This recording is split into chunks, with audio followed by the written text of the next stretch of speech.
Hello दोस्तों, तो आज मैं गॉडजिला वर्सेस कॉन्ग मूवी का एक्सप्लेनेशन करने वाला हूँ। ऑब्वियसली ये मूवी आपको देखकर ही ज़्यादा पसंद आएगा क्योंकि इसका विजुअल रिप्रेजेंटेशन काफ़ी अच्छा है।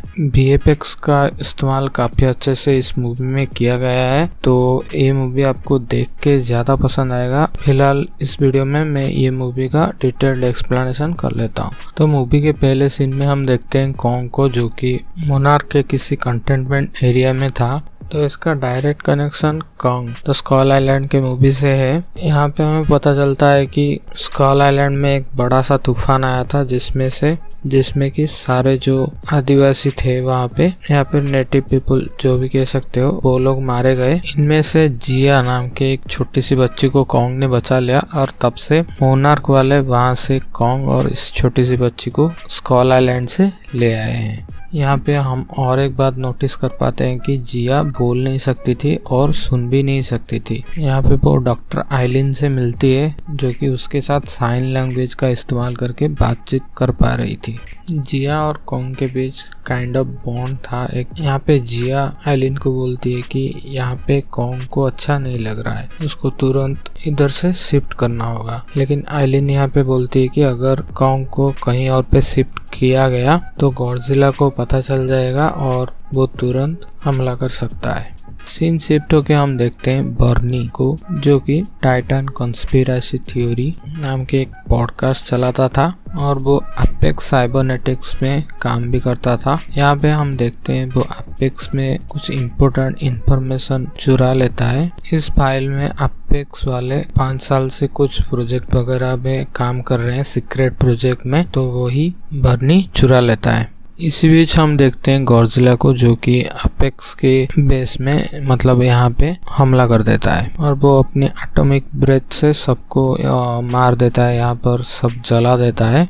यहाँ पे हम देखते हैं मेडिसन को, जो कि लास्ट टाइम हमने गॉडजिला किंग ऑफ मॉन्स्टर में देखा था। वो यहाँ पे गॉडजिला के फेवर में थी क्योंकि लास्ट टाइम गॉडजिला ने उनकी फैमिली को बचाया था और वो ये टाइटन कॉन्स्पिरेसी थ्योरी जो बर्नी होस्ट करता था उसकी एक बड़ी लिसनर थी, इसीलिए वो बर्नी को ढूंढते ढूंढते उसके घर तक चली जाती है। यहाँ पे मेडिसन और जॉस ये दोनों मिलके बर्नी के पास जाते हैं हेल्प मांगने के लिए, क्योंकि बर्नी मोनार्क के बारे में सब कुछ जानता था, इसीलिए वो मेडिसन की माँ को भी जानता था। और यहाँ पे ये तीनों एक टीम, छोटा सा टीम बन के अपेक्स में क्या चल रहा है वहाँ घुसने के लिए रेडी होते हैं।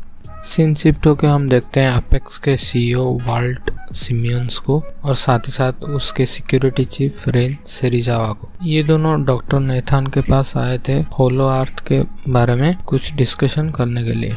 होलो अर्थ बेसिकली अर्थ के अंदर और एक अर्थ है, मतलब सुनने में थोड़ा ये अजीब लग सकता है। और यहाँ पे ग्रेविटी कुछ अलग से ही काम करता है। ग्रेविटी यहाँ पे इन्वर्ट हो जाता है, यानी उल्टा। जैसे हमारे यहाँ पे जमीन पे हम नीचे आते हैं, वहाँ पे सडनली कुछ टाइम के लिए आप ऊपर खींचे चले जाओगे। आम इंसान यहाँ पे होलो अर्थ पे एंटर नहीं कर सकता था, क्योंकि जब आप अर्थ और होलो अर्थ के बीच वाले एरिया में जाओगे तब ग्रेविटी इन्वर्ट होगा और आप बिल्कुल क्रश हो जाओगे, मतलब पूरा कुचल जाओगे।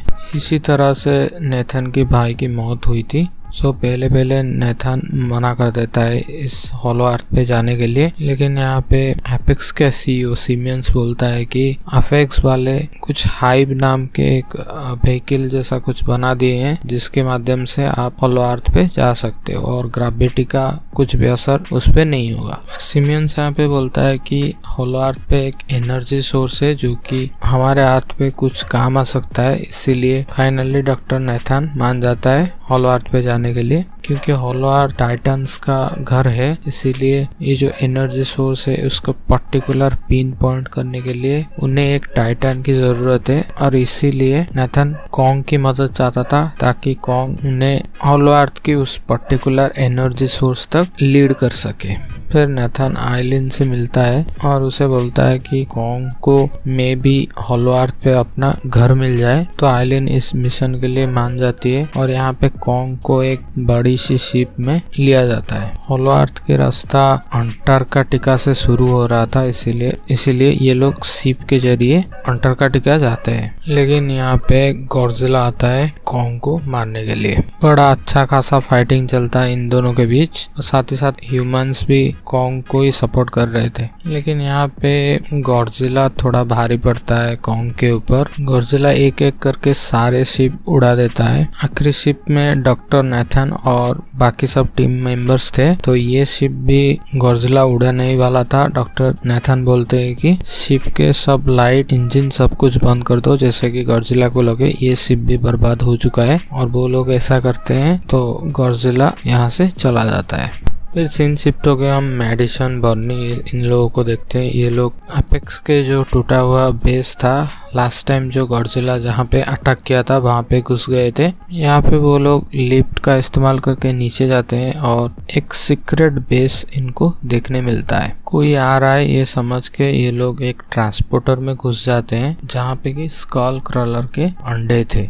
स्कल क्रॉलर जिन लोगों को नहीं पता, इनको हमने कॉन्ग द स्कल आइलैंड में देखा था। यहाँ पे चारों तरफ से डोर लॉक हो गया था और ये ट्रांसपोर्टर सीधे हांगकांग ट्रांसपोर्ट हो रहा था। तो यहाँ पे ये तीनों इसके अंदर फंस जाते हैं। इस सीन शिफ्ट होके हम देखते हैं डॉक्टर नाथन को, जो कि बोल रहे थे अभी शिप से जाना खतरे से खाली नहीं है क्योंकि गॉडजिला कभी भी अटैक कर सकता है। इसीलिए ये लोग कॉन्ग को प्लेन के जरिए 50-60 प्लेन के जरिए ये लोग अंटार्कटिका हॉलो अर्थ स्टेशन पे लेके चलते हैं। फाइनली यहाँ पे वो पहुंच जाते हैं, लेकिन कॉन्ग अंदर नहीं जा रहा था। इसीलिए आइलिन जिया को साइन लैंग्वेज में बोलती है कि उससे बोलो, कॉन्ग से बोलो, उसके जैसा और भी वहाँ पे हो सकते हैं, उस हॉलो अर्थ पे हो सकते हैं। सो जिया यहाँ पे बोलती है, कॉन्ग को बोलती है कि मे बी तुम्हारा फैमिली वहाँ पे हो सकता है। सो फैमिली का नाम सुन के कॉन्ग एकदम उछल के अंदर चला जाता है और यहाँ पे ये लोग भी हीप के जरिए अंदर जाते, हॉलो अर्थ के अंदर जाते हैं। और यहाँ पे हॉलो अर्थ के अंदर जाते ही हीप थोड़े टाइम के लिए फेलियर हो गया था, फिर जैसे तैसे करके वो रिस्टार्ट होके फिर ये लोग बच जाते हैं। सीन शिफ्ट होके हम देखते हैं मैडिसन और बर्नी यहाँ पे हांगकांग, अपेक्स के हांगकांग बेस में पहुंच गए थे।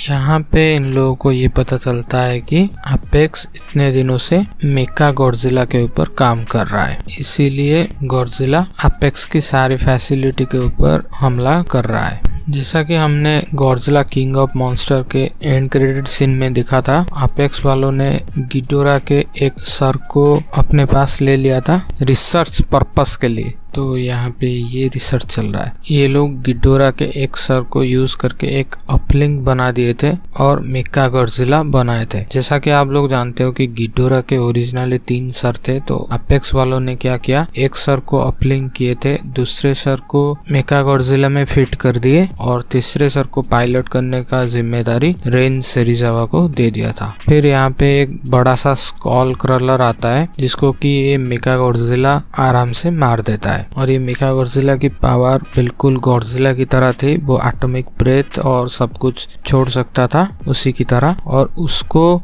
ये रेन सेरिजावा कंट्रोल कर रहा था। यहाँ पे वो स्कल क्रॉलर को मेका गॉडजिला आराम से मार देता है, लेकिन रेन सेरिजावा यहाँ पे बोलता है कि हम लोग 40% ही पावर जनरेट कर पा रहे हैं। तो यहाँ पे पता चलता है कि इसीलिए सिमियंस ने अपने बेटी को डॉक्टर नाथन के साथ उसी हॉलो अर्थ पे भेजा है, ताकि ये लोग जो एनर्जी सोर्स का बात कर रहे थे उस टाइम, उसी एनर्जी सोर्स को इस्तेमाल करके ये लोग मेका गॉडजिला को फुल्ली 100% पावर दे पाए। सीन शिफ्ट होके हम देखते हैं कॉन्ग को, जो कि हॉलो अर्थ पे उसी energy source, core energy source तक सबको ले आया था। यहाँ पे उसको एक एनिसेंट एक्स मिलता है। यहाँ पे कॉन्ग उसी एक्स को एक की की तरह इस्तेमाल करके एक जगह पे रख देता है और यहाँ पे वो एनर्जी सोर्स सामने आता है।